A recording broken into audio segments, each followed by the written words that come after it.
Hey everyone, welcome back to the Handbook, the Operations Podcast. I'm Harv Nagra. We're continuing our mini-series pulled directly from inside the Missing Finance course, the free FinOps course Rich, Brett, and I built to level up everyone from leadership to individual contributors at agencies, consultancies, and professional services firms. It's hosted at learn.scoro.com. We've had over 300 people sign up for the course in the several weeks it's been live. So if you haven't taken it and rolled it out as part of your team onboarding and training, you are missing a trick. Here's some nice feedback I've received recently. It says, I've just completed the course and had to message to say how incredibly useful it is. I can't thank you and Rich enough for putting it together. I feel like so much of what I've been learning has finally clicked, and I can make lots of improvements to our reporting to make it more actionable. Love that. Now, for anyone that's just joining us, Rich Brett is a FinOps consultant who's spent 15 years in finance and now works with professional services businesses to bridge the gap between finance and operations. This episode leans a bit more towards the delivery side of the business. We start with utilization and capacity, two terms that get used a lot but aren't always well understood or well implemented. From there, we get into setting up projects for commercial success, keeping them on track, and how to have those difficult scope and budget conversations with clients without turning into professional yes people. Then we move into some of the more advanced concepts, revenue recognition, recovery, and what it actually means to be data-driven, not just having lots of data sitting across systems and spreadsheets. Of course, this is just a teaser of the deeper dive we get into in the actual course. Ready? Well, let's get into it. All right, Rich, we're going to be talking about, of course, utilization and capacity. And utilization is a word that gets used a lot. So at least that's one term that is quite widely used. Yeah. I'm just not sure everyone kind of understands it or is, implementing it the best way and all that kind of stuff. What's your experience with this? I think utilization can mean different things to every single person. And that's because it can be calculated in multiple different ways. I think the important part of utilization is understanding how it's calculated. I have my method that's in the course of how I would calculate utilization and how I would report it.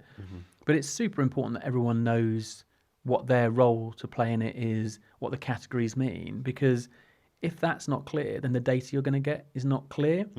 Utilization is something that if you get that right, it often means planning will be better and resourcing will be better because you probably have pretty good foundations in your system to be able to build out good timesheet tracking and utilization. If you've got that, it normally rolls that you're able to then do better capacity planning and resource planning. But you've got to remember utilization is historic. What you want to get to as you move up that maturity level is more towards resourcing and capacity because what that is doing is kind of predicting or planning for what your utilization is going to be. Utilization shouldn't really be a surprise at month end. That means you're not in control of what's happening. Right. You should really be planning for what your utilization is going to be. If you then get variances at the end of the month, that's something that you need to investigate because that means you've got something wrong somewhere along the line. Right. And to your point, utilization, capacity, like two sides of the same coin, really. One looks back, one looks forward. Yep. But it's all about time and where you're expecting people's time to go or where people's time has gone. Yeah, and a lot of people will say, yeah, but I'm doing value-based pricing, outcome-based pricing. You still need to know about time. You are a service-based business where people are delivering work. I think you can do value-based pricing and still do timesheets. You can do value-based pricing and still do resourcing because you still have to plan for that work to happen. That is still useful data. Whether you use it to price or not, it's useful data to go, okay, but was that value-based pricing project that we sold actually profitable and what was the team that was needed to deliver it? That's good data. We also talk about how to set up projects for commercial success, how to keep them on track, and how to have those difficult conversations with clients around scope and budget and all that kind of stuff. From your experience working with kind of firms, where do delivery leads go wrong in this kind of stuff? It's probably better to ask you. You've been in that role more than I have. But I mean, generally from a finance view, I think it's about communication again. It's about knowing your source of truth. Yeah. From a finance perspective, that is the key part. If we know as much as we can about this, then that's the most important part. But I would probably say the best person to tell us about how to do this best is probably you rather than me. So I'd ask, what do you think? There's kind of two things I was thinking about here. When you're in a lower maturity firm, first of all, you're not building budgets in the best way. Let's start there, right? There can be a lot of kind of duplication of old projects, old quotes, and stuff like that. Or no budgets at all. Yeah, yeah, and that. And so I think the issue is quite obvious there. You take somebody's previously scoped quote that might have a set of assumptions, a certain kind of scope that was planned, and maybe even discounts. And Yep. then you go and copy that and send it to somebody else. Now, Yep. think about that kind of legacy of discounts that's been inherited there, right? So the scope is going to be completely out of whack for the Nope. scope of the new client. So you've set yourself up for failure. And then it's inconsistent tracking. You know, if people are not going to all track their time, right? There's no point in doing it, because if like I've been in places like that and seen that happen, is like, well, the account managers or the project managers don't bother, but you know the ICs are meant to. Well, what is the point? Because then you have no idea. And I think we say somewhere in this course that a lot of professional services firms either don't charge enough for project management or sometimes don't charge at all. Yep. And then you're saying that you're not tracking their time. Yep. So it's just going into kind of a black hole, right? So Yeah. that is a disaster. So the lower maturity side of things, I think those are the key challenges. You were about to say I think something. the thing as well is about the scoping bit is if you duplicate a quote, but you don't check what actually happened. Yeah. So yes, that quote might be right, right? That is what we should be selling at. But if the last 4 projects all over serviced by 130%, Yeah.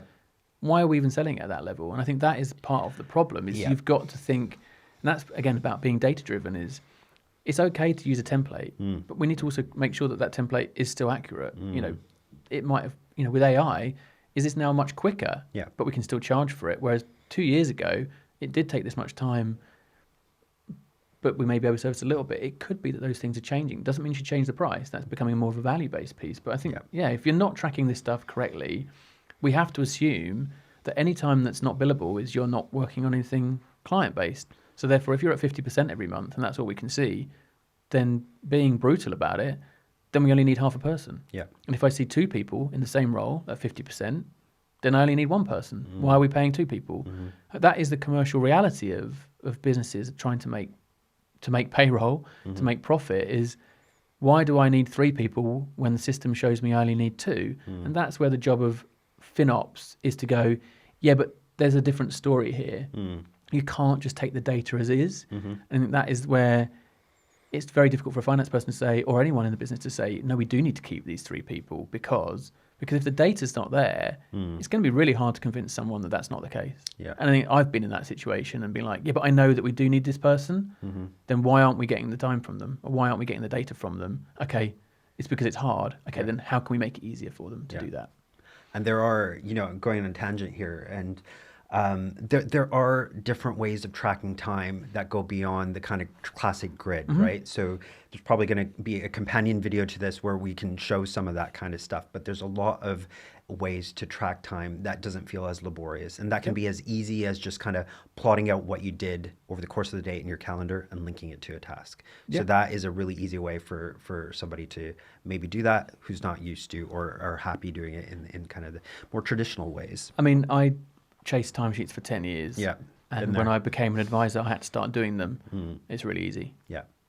I mean, it's really easy. I do timesheets It's like now. I think you do timesheets I do. still. I got here today Yeah. and I turned my timesheet on, Yeah. so I know how long I've been doing this for. And I've just got a little extension in my browser that I click on, I press a button, Yeah. and when I finish the call, I turn it off. Like, I think there's a lot the business has to think about in this sort of stuff, and the systems that you're using. Make sure it's not always that there's one way to do it. Yeah. People's brains work in different ways. So just try and make sure that there's multiple ways that the person who's doing them can do them, but make it the smallest part of the day. Like it should just be, I finish that, press a button. Or at the end of the day, they write it all up and they do it in one go. Yeah. That's fine as long as it's accurate. But I think there's no excuse just to not do it because it's too difficult. I think that is just a cop-out, if I'm honest. Yeah. You know, we were talking, you asked me the question about the challenges I see, and we talked about some of them, so like bad quoting, bad tracking, and that kind of thing.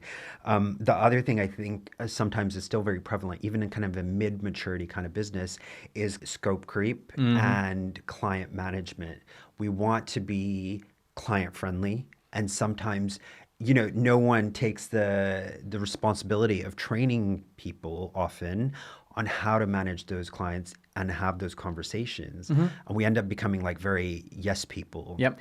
And just saying yes to everything, and then wondering why everything is always over-serviced in the name of being client friendly and not wanting to lose the client. But we have to get better at that. Yeah, and I think a big part of that is resourcing and planning. I think so many businesses wait until the end of a project or that conversation to find out how can we afford to do this. If you're tracking time spent and you've got a really good resource plan, at any point when someone says, "Can you do this for me?" you can at least make a judgment call and go, look, we've underserviced a little bit on that bit, so we can probably fit it in. Or, do you know, that's going to send us over. Let's make a decision on it. Or we're going to have to charge them for it. I think too many people are just too quick to go, we actually don't know where we are with this project. So they don't even know they're over-servicing. Yeah. They don't know that they're not making any money on it. So then when they do that, they're just compounding it. And I think that is where more mature businesses are better, is that they should be able to say, this is where we're at and this is where we're going to finish. Yeah. If decisions have to be made within that, it's easier for us to do it. And everyone should have that information open to them who's making a decision on that. It shouldn't be you have to wait 3 weeks for finance to tell you, can we make this decision? Because by that point, it's too late. I sometimes get a bit nervous if you've got multiple deliverables in a project. If you look at if clients ask for something and you think, well, you might be working on multiple things in tandem, and they've asked for something that's slightly out of scope, and you think, okay, well, we've underserved over here, so we have enough budget. I don't love that always, making that, saying yes to that, because it's like you don't know how the rest of those deliverables are going to go. So you have to be really careful about that. And also, that underservice is margin. Yeah. You know, if you then just give it, if you give away the thing that was meant to help you make profit, Yeah. you'd never making any money. Exactly. Like a lot of people do say that. It's like, well, we've underserviced there by 6 hours, so why don't we just put that 6 hours onto that thing they want us to do? Yeah. Well, if they want it, get them to pay for it. Yeah. Like that's a judgment. It might be they only pay for 3 hours of it because you take the other 3. But that is where that communication again is so important. Communication with the client, relationship with the client, building that so it's a strong one that you can push back. But don't just say, well, we've underserviced by 25%, so we're going to give that money back to you. Yeah. Why? If you said you were going to do something and you've done it, why should you give the money back? Yeah. If you said you were going to do something and you haven't done it, then you probably might need to give the money back. But even then, don't give it back. Just move it somewhere else. I think the other thing about that, and I don't want to go on and on about this and be like, I'm terrible with clients and I always say no to everything. That's not what I'm saying. There's kind of, you have to use your judgment. But it's like, if you do allow this to happen constantly, you're conditioning your client that this is just the way it works and they can ask for anything and always get away with it within the budget that's been defined, within the scope that's been defined. And you don't want to get into that. I don't think you want to condition people to expect that whatever they ask for is going to fit within the budget because something else maybe, they don't know that you've underserved on something. And so... And they shouldn't need to. You shouldn't, unless there's something in the contract that says you need to show that. Yeah. The point of a statement of work is this is what we're going to deliver. Obviously, there's a budget in there that says this is the hours. Obviously, try not to show the hours and the rates you're going to use. That's not value pricing if you don't show it. It's just that you're not showing how it's up so someone can go, well, you said you were going to use 12 hours of design. How many did you actually use? It's like, we used 9. Well, then you're going to give the 3. But no, like, that's what we thought. You agreed the price. You didn't agree the people and the time. You agreed the deliverable and the price. That's what you've agreed. But I think moving money out and saying, well, we've underspent and putting it over there is kind of counterintuitive. Like you're not doing the thing that you're trying to do, which is we're always trying to work as efficiently as possible and spend less time doing things as we can. Because if we can do that and then work on something else, let's be honest, that means you can do double the revenue. We should be trying to do that as long as it's not affecting quality of work. So I think that is the overriding factor. And I think finance have got a big part to play in that. Is the quality of the work is more important than anything else in most cases. If you keep delivering good work, you're more likely to keep your clients, you're more able to pay or charge your client more money, and you're more likely to keep good people. So finance shouldn't just be saying, well, do it cheaper, do it quicker. And definitely they wouldn't say discount, but the quality of work is key. Most good businesses, professional services businesses, agencies, consultancies are delivering good work. And that is the core part of why they're making money, is because they just do good work. And that needs to be embedded into finance as much as anybody else, that we can't just always do it cheaper, because then the quality will reduce.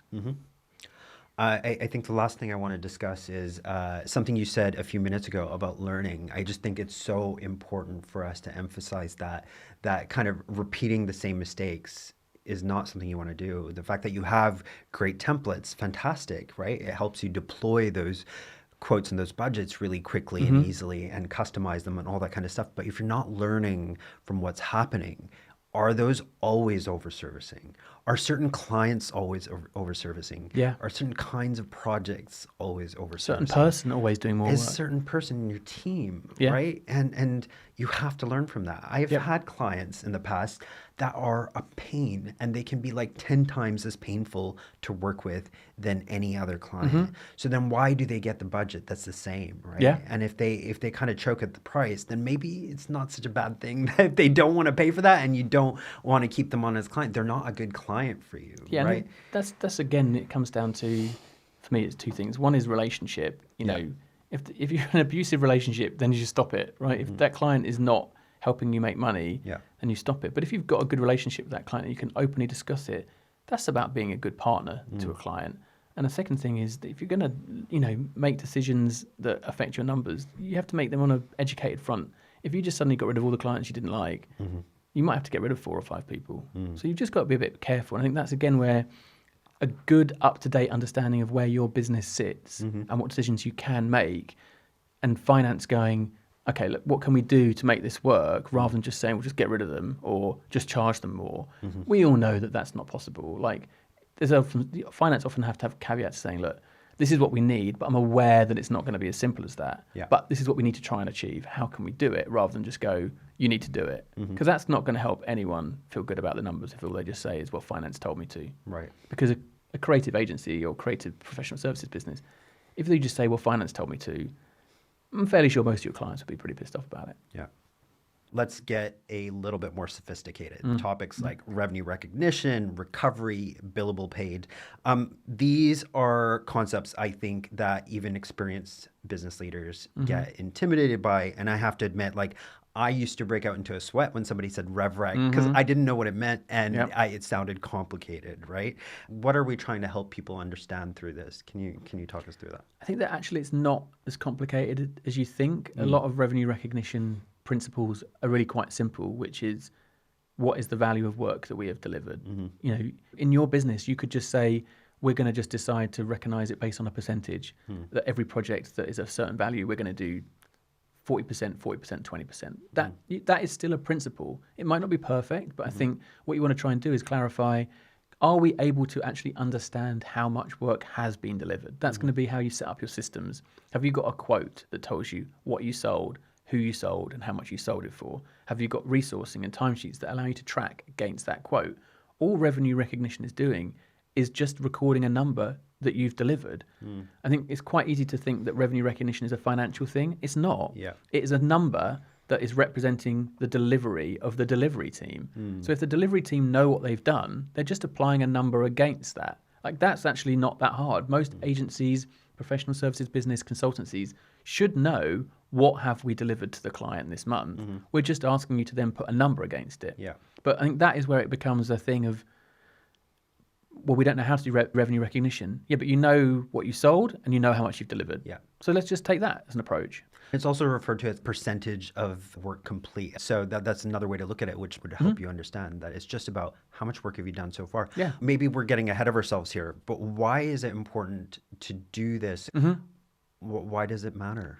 I mean, it matters because when you invoice isn't always when you've done the work. Yeah. You might be really lucky and you might be able to invoice your £100,000 project up front and it takes 6 months. That means you get all that revenue in month 1 and all the effort in the months 2 to 6. Yeah.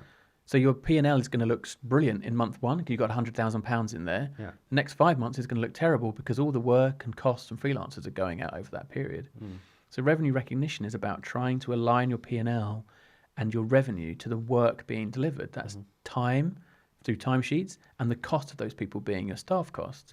So it's really about trying to get something that actually shows, what have we actually done with the people that we've paid for to do it this month? Right. And I think a lot of people, I feel, will say we do revenue recognition, but they do it at the end of the year. So they make an adjustment at year end and say, oh yeah, but we invoiced that £1 million on the 31st of December for next year. brilliant. Yeah. Let's defer it to next year. That is still revenue recognition, but you need to be doing that monthly, not just annually, because otherwise that board meeting you sit in where you look at performance is just showing an invoice number.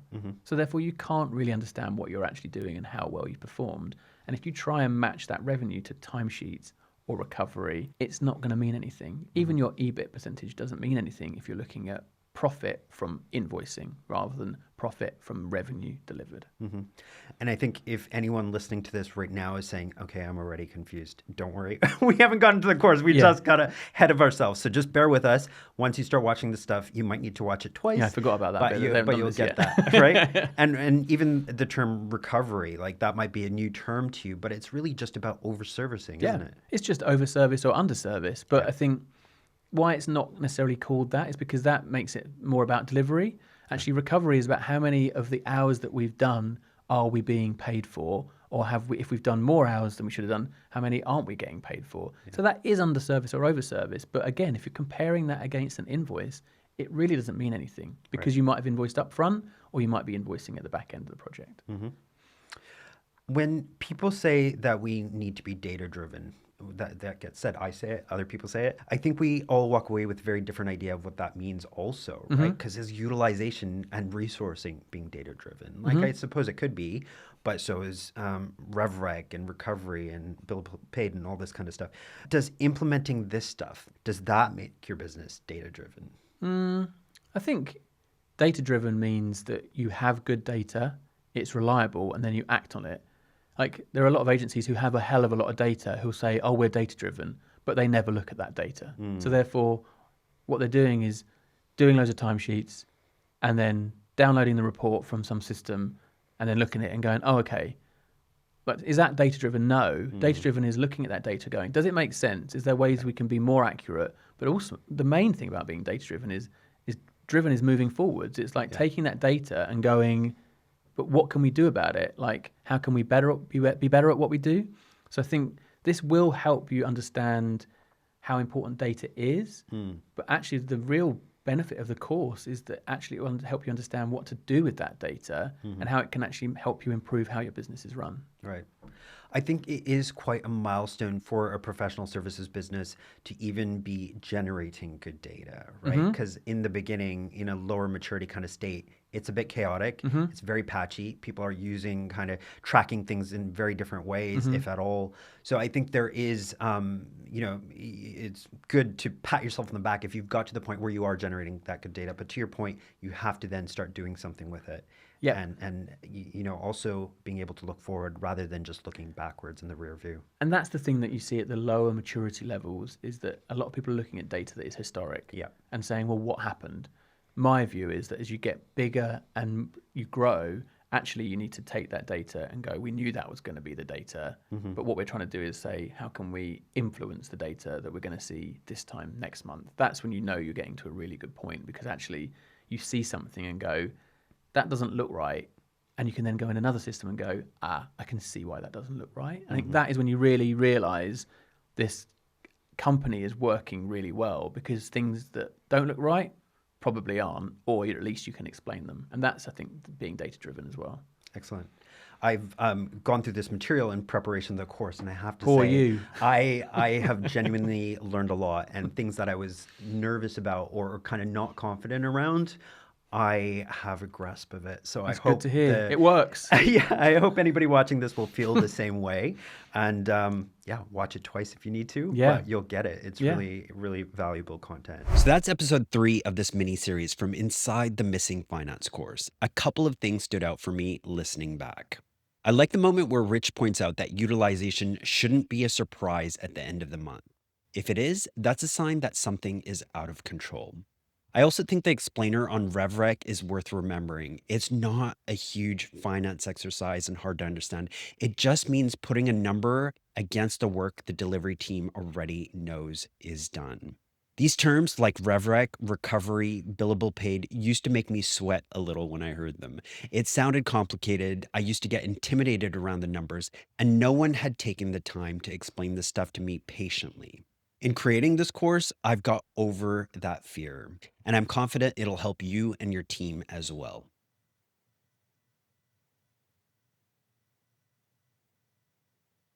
If you like what you heard, subscribe to the course yourself and share the relevant paths with your team.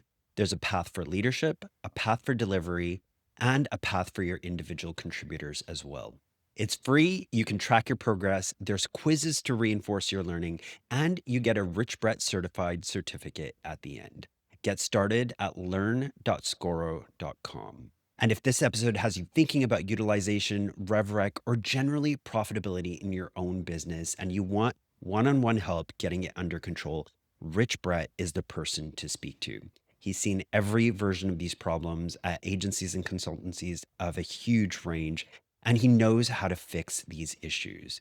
Find him on LinkedIn or at agencyfinops.co.uk. And if the gap for you is more operational, the systems and tooling that tie the delivery and finance side together, drop me a note. Scoro is what allowed my last business to get properly in control of quoting, resourcing, project and budget tracking, reporting, invoicing, and so much more.